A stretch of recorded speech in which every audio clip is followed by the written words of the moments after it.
పదా. ఆయన ఇక్కడే ఉంటారా? ఇక్కడేం ఉండిపోర్లే అమ్మా. ఏ మీ ఇల్లు ఎత్తుకుపోతారని భయంగా ఉందా? కాసేపు రెస్ట్ తీసుకుని వెళ్ళిపోతారంతే. ఎవరు హారిక? విశ్రాంతి తీసుకుంటారంటున్నావు? మా నాన్నగారు వచ్చారండి. మావయ్య గారు వచ్చారా? మావయ్య ఏంటి? మావయ్య అంటే ఆయన్ని చిన్నప్పటి నుంచి మావయ్య అని పిలవడం నాకు అలవాటు. అలవాట్లు అగచాట్లు తర్వాత తీరిక చెప్తారు గాని ముందు కాస్త రాధ విషయం పట్టించుకోండి. నీ విషయం పట్టించుకునేదేంటి? అదే రాధా, ఎప్పుడు నన్ను పాపని మావాళ్ళని పట్టించుకోవడం కాదు, ఇంటికి రాగానే రాధ విషయం కాస్త పట్టించుకోండి అని చెప్తున్నాను. అన్నట్టు రాధా, నీతో బోలెడని సంగతులు చెప్పాలి. పద పద పద. అంటే బాగా చిన్నప్పటి నుంచి మీరు ఆయన మావయ్య అని పిలిచేవారా? అవును, బాగా చిన్నప్పటి నుంచి.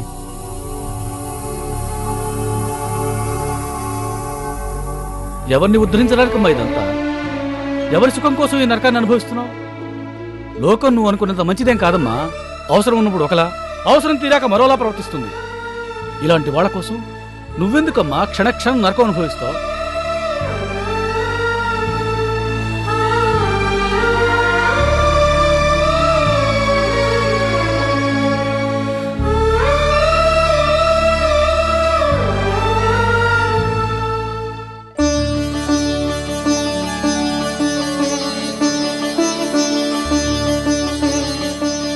కుడికాలు ముందు పెట్టరా అమ్మా.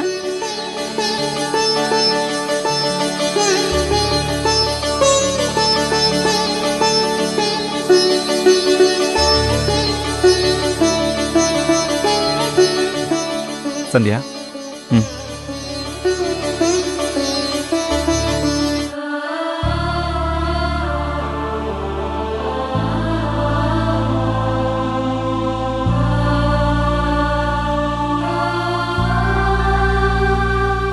నా మొదటి భార్య సంధ్య. అలాగా.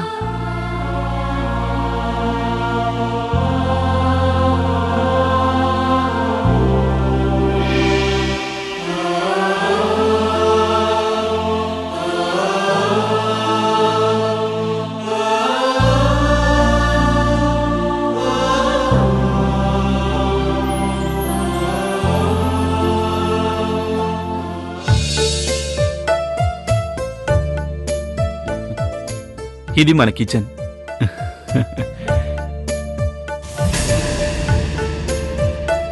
ఇది గెస్ట్ రూమ్, అది ఆఫీస్ రూమ్. అండ్ కమాన్.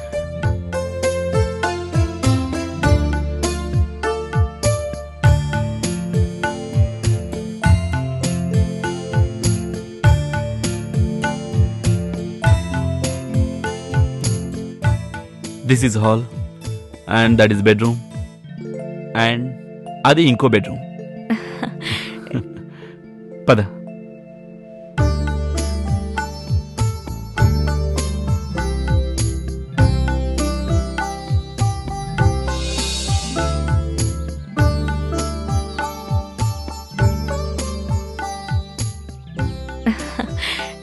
ఇక్కడ నుంచి వ్యూ చాలా బాగుంది.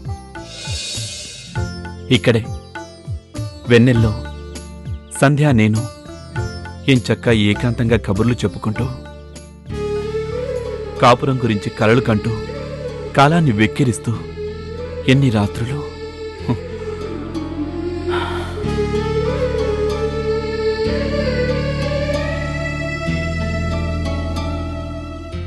నువ్వొచ్చావుగా, నా సంధ్య మళ్ళీ వచ్చి నా సందిట్లో వాలినట్టుగా ఉంది. వాడిపోయిన మూడు మళ్ళీ పూలు పూస్తున్నంత సంతోషంగా ఉంది. కాలం మన నుంచి లాగేసుకున్న సరదాలు, సంతోషాలు అంతకు రెండింతలు మళ్ళీ మనం పొందాలి సంధ్య.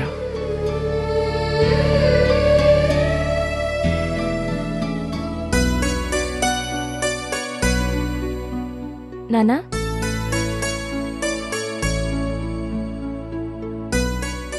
ఎన్ని రోజులైంది నాన్న నువ్వు మా ఇంటికొచ్చి? ఇంతకాలం నన్ను చూడకుండా ఎలా ఉండగలిగావు? వద్దామని రోజూ బయలుదేరడం, ఇంతలో ఏదో అవాంతరం వచ్చి పడ్డం. ఏంటి, ఏదైనా బిజినెస్ వ్యవహారమా? లేదమ్మా, నీ చెల్లెలు నీరజ వ్యవహారం. నీరజ వ్యవహారం ఏంటి నాన్న? తన కాపురం పరిస్థితి ఏం బాలేదమ్మా. ఏమైంది నాన్న? ఆ మధ్య ఏదో చిన్న గొడవ అయిందని, తర్వాత సర్దుకుపోయిందని చెప్పింతాను. సర్దుకుపోలేదమ్మా. అది చిలికి చిలికి గాలివానగా మారింది. రోజు ఏదో ఒక గొడవ. నాన్న, చెల్లెలైతే అయింది గాని నీరజ్కు చాలా పొగరెక్కువ. సమస్య నీరజతో కాదమ్మా, వాళ్ళ ఆయనతో. మధుతోనా? ఏమైంది?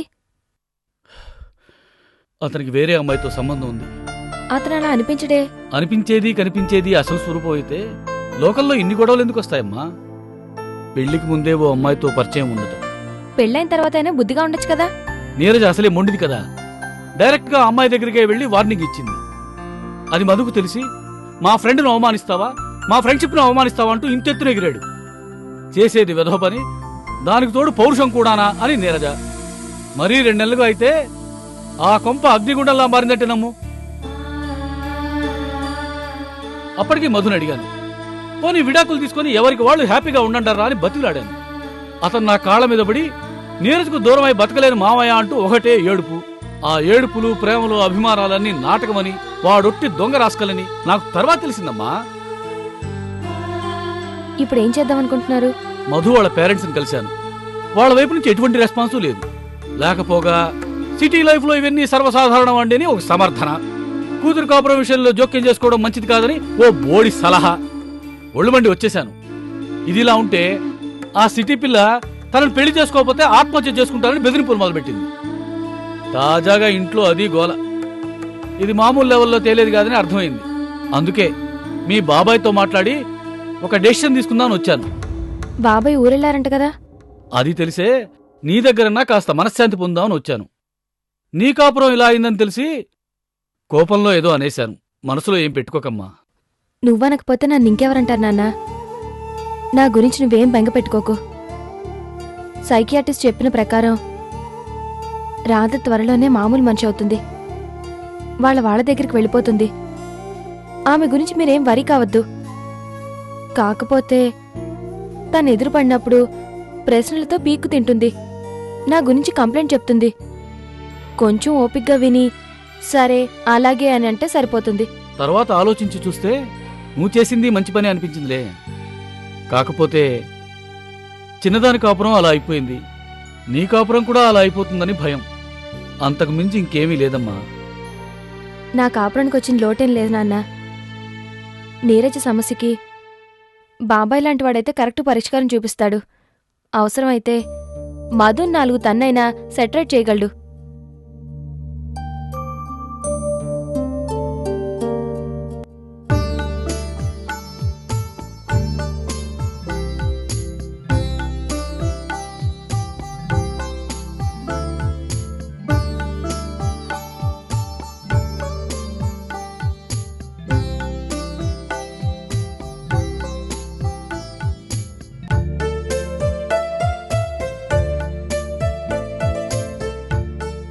నేనా? పెళ్ళయ్యాక మారిపోయానా?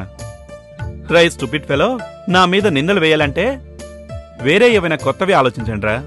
వేసి నిందలే మళ్ళీ మళ్ళీ వేస్తూ ఎందుకురా నా చేత తిట్లు తింటారు? రేయ్ విను, రేయ్ విన్రా. అప్పటికీ ఇప్పటికీ ఒకటే తేడా, సంధ్య రూపం మారింది అంతే. నేను పోగొట్టుకున్న సంధ్య నాకు వేరే రూపంలో దొరికింది. జీవితంలో ఒంటరిగా మిగిలిపోతాననుకున్న నాకు సంధ్య తోడు ఎంతో ఆనందాన్నిస్తోందిరా. రై తిట్టగరా బాబు ప్లీజ్. వస్తున్నాంరా. Sandhya తయారవటమే late. అరగంటలో మీ అందరి ముందు ఉంటాం. ఓకే? రై ఇవాళ ఎవ్వరూ నా గురించి సంధ్య ముందు అతిగా వాగటానికి కానీ తాగటానికి కానీ వీల్లేదు. అండర్స్టాండ్? Okay good. అదిరా ఫ్రెండ్షిప్ అంటే. జస్ట్ 30 minutes టైం ఇవ్వు. సంధ్య నేను మీ ఇంట్లో వాలిపోతాం. Okay bye. ఎలా ఉంది? బాగుంది కానీ బాలేదు. అదేంటి? అదంతే. పెళ్ళయ్యాక మొట్టమొదటిసారిగా మా ఫ్రెండ్స్ ఇంటికి పార్టీకి వెళ్తున్నాం. ఈ చీర కట్టుకో ఇంకా బాగుంటావు. ఈ చీర అంటే నాకు చాలా ఇష్టం అండి. కావచ్చు, కానీ ఈ చీరంటే నా సంధ్యకు చాలా ఇష్టం. ఈ చీరలో ఈ సంధ్యను చూడటం నాకు ఇంకా ఇష్టం. మళ్ళీ మ్యాచింగ్స్ అన్ని మార్చాలి. మార్చాలి, మారాలి. తప్పదు. అంతేనా? అంతే. ప్లీజ్. ఈ కలర్ అంటే నాకు ఇంకేం చెప్పొద్దు. నా ఆనందం కోసం కట్టుకుంటున్నావు అంతే. సరే, మీకోసం. That's nice. బయటికెళ్ళండి. చీర కట్టుకునేటప్పుడు సంధికి హెల్ప్ చేయటం నాకు అలవాటు. ఆ పప్పులు మన దగ్గరే ఉడకగాని బయటికి నడవండి. Please Sandhya. ప్లీజ్ శ్రీవారు. నేను దగ్గరుండి చీర కడితే ఆడాళ్ళు సైతం ఆశ్చర్యపోతారు. ఒక్క ఛాన్స్ ఇవ్వు. ఇప్పుడు కాదు, ఇంటికి తిరిగి వచ్చాక చూద్దాం. అరే వెళ్ళండి. Please. Go go go go. Please Sandhya. వెళ్ళండి. సంధ్య. వెళ్ళండి వెళ్ళండి వెళ్ళండి. ఇప్పుడు కాదు, పార్టీ నుంచి తిరిగి వస్తాగా అప్పుడు చెప్తాను ఈ పని. అలాగే, ముందు తమరు బయటికి దయచేయండి.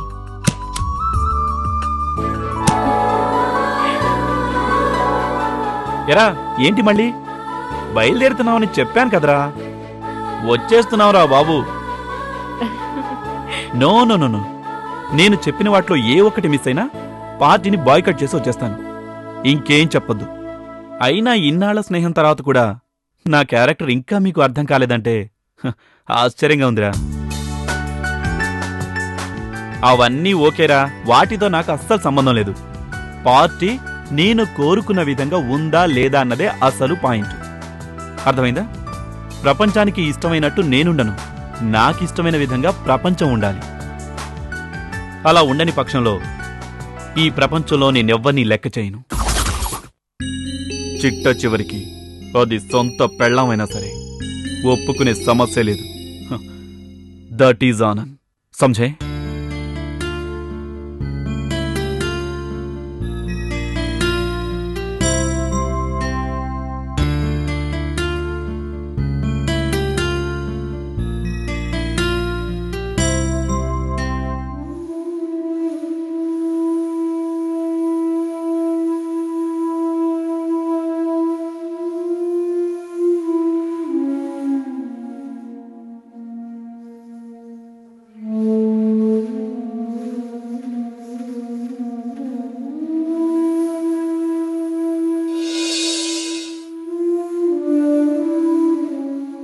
ఏమైంది బాబాయ్? ఎవరూ మాట్లాడరేంటి? మీకోసం ప్రత్యేకంగా చేసి తీసుకొచ్చాను. ఇందులో ఏముందో చెప్తే బాబాయ్ గారు ఎగిరి గంతేస్తారు.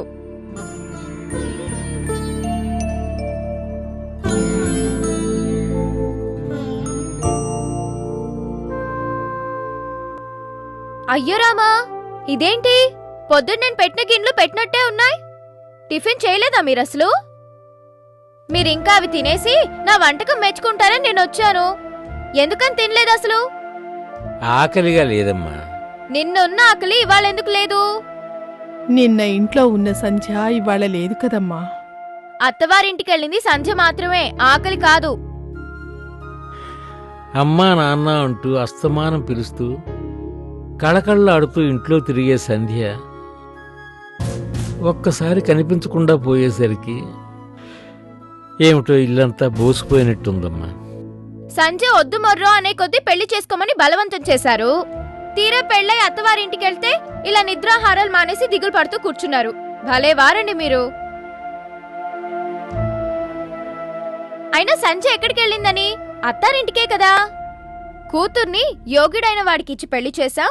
కూతురు కాపురం పచ్చగా 10 కాలాల పాటు పిల్లా పాపలతో వర్ధిల్లాలని దేవుళ్ళని కోరుకోవాలి గాని ఇలా దిగులు పడుతూ కూర్చుంటారా ఎక్కడైనా? ఇలాంటి పిన్ని బాబాల్ని నేనెక్కడా చూడలేదమ్మా. టైం ఎప్పుడో 1 గంట దాటిపోయింది. అయితే ఏం చేయమంటావే బంగారు? మీరు లేచి తింటారా? నేనే అన్నం కలిపి చెరువు ముద్ద తినిపించనా? వద్దులేమ్మా.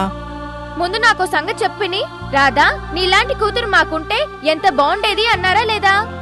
ఇప్పుడు అంటాను. సంధ్య పెద్ద కూతురైతే నేను చిన్న కూతుర్ని, అవునా కాదా? ఇప్పుడు కాదని ఎవరన్నారమ్మా? చిన్న కూతురు చెప్పినట్టు అమ్మా నాన్న వినాలా వద్దా? వినాలి. అయితే వెంటనే లేచి కాళ్ళు చేతులు కడుక్కురండి. ఈ లోపు నేను భోజనం వడ్డిస్తాను. అమ్మాయి అంతగా అడుగుతోంది, కాదంటే బాధపడుతుంది. నువ్వు వెళ్ళి భోంచేయజానికి. మీరు చేయకుండా నేను ఎప్పుడైనా భోంచేశానా? ఏమిటో దీని చాదస్తం. పద. Good boy. ఎవరు? నేనే. నేను ఈ మధ్య ఇంగ్లీష్ నేర్చుకుంటున్నాను తెలుసా. సంజయ్ కొంచెం నేర్పింది, మిగతాది మీరు నేర్పాలి. అలాగే, తప్పకుండా. నీ రుణం అలాగైనా కొంచెం తీర్చుకొని దా.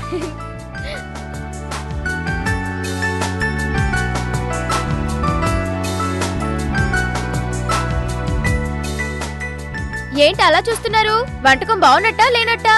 ఎంతో బాగున్నాయి. ఎంత బాగున్నాయంటే నువ్వెంత బాగున్నావో అంత బాగున్నాయి. ఏం పిన్ని, బాబాయ్ గారు చెప్పేది నిజమేనా? తిని అబద్ధం చెప్పకూడదమ్మా, నిజంగా చాలా బాగున్నాయి. Thanks aunty, thanks uncle. ఏమిటి ఎడాపెడా మాట్లాడేస్తున్నావు ఇంగ్లీషు? అక్క కన్నా బాగా మాట్లాడుతున్నానా? ఈ వంట కూడా అక్క కూడా ఇంత బాగా చేయలేదు. నిజంగానా బాబాయ్ గారు? ఐ డూయింగ్ ఆల్ వంటకమ్స్. ఏమైంది బాబాయ్? పొలమాలినట్టుందిలేమ్మా. అవునా బాబాయ్? పొలమార్తే అలా చూస్తున్నావేంటి పిన్ని? బాబాయ్ మాడ మీద అరిచేత్తో చరవండి. అక్కర్లేదు అమ్మా. యువర్ వంటకమ్స్ are very very very good. అంటే నా వంటకాలు మెచ్చుకున్నట్టేగా? మెచ్చుకున్నట్టు కాదే బాబు, నిజంగానే మెచ్చుకుంటున్నారాయన. అయితే మీరు భోజనం చేస్తుండండి, ఇప్పుడే వస్తాను.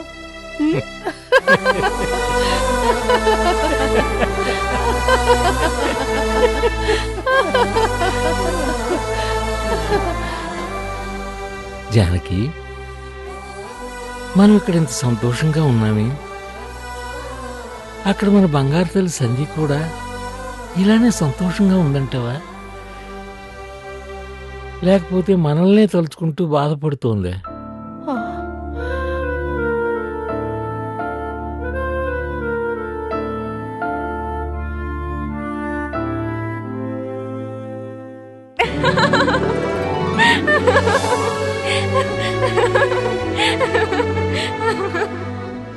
సందీప్ బుద్ధింకలంటే అంత భయమా? భయమా? భయం అన్నారా? అదే ఏ పులో సింహాన్నో ఎదురుగా రమ్మను, తోణకదు బెణకదు, అంత ధైర్యం మళ్ళీ. Quite interesting. అందుకే వెంటబడి మరీ పెళ్లి చేసుకున్నాను. మా కాపురాన్ని చూసి ఓర్చుకోలేని ఆ దేవుడు కూడా వెంటాడి మరీ ఆమెను తీసుకుపోయాడు. మళ్ళీ ఇచ్చాడుగా. పేరు ఒకటైనంత మాత్రాన ఆమె నువ్వు ఒకటి కాలేరుగా.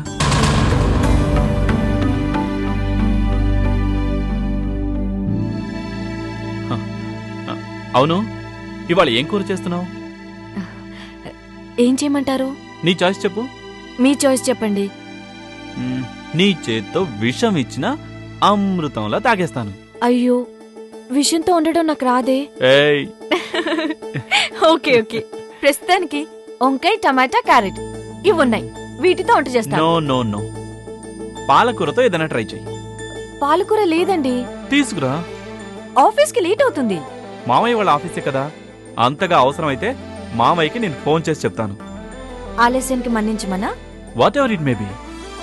ఇన్నాళ్ళ నా సర్వీస్ లో ఒక్క రోజు కూడా నేను ఆఫీస్కి లేట్ గా వెళ్ళలేదు తెలుసా. ఉన్న వాటిని పక్కన పెట్టి లేని వాటి కోసం బయటికి వెళ్లి తెచ్చి వండటం, ఆ కారణంగా లేట్ గా వెళ్ళడం, ఆలస్యానికి మన్నించమని మీరు నా తరఫున అంకుల్ కి ఫోన్ చేసి చెప్పడం, ఎందుకండి అంత శ్రమ? ఉన్నదాంతో అడ్జస్ట్ అయిపోతే ఇద్దరికి బాగుంటుంది కదా. నీకు బాగుంటుందేమో కానీ నాకు బాగుండదు సంధ్య. పైగా ఉన్నదాంతో సర్దుకుపోయే తత్వమే నాకుంటే ఎవరో ఒకరితో అడ్జస్ట్ అయిపోయి ఉండేవాణ్ణి. నీ వెంటపడి నిన్నే ఎందుకు పెళ్లి చేసుకునేవాణ్ణి?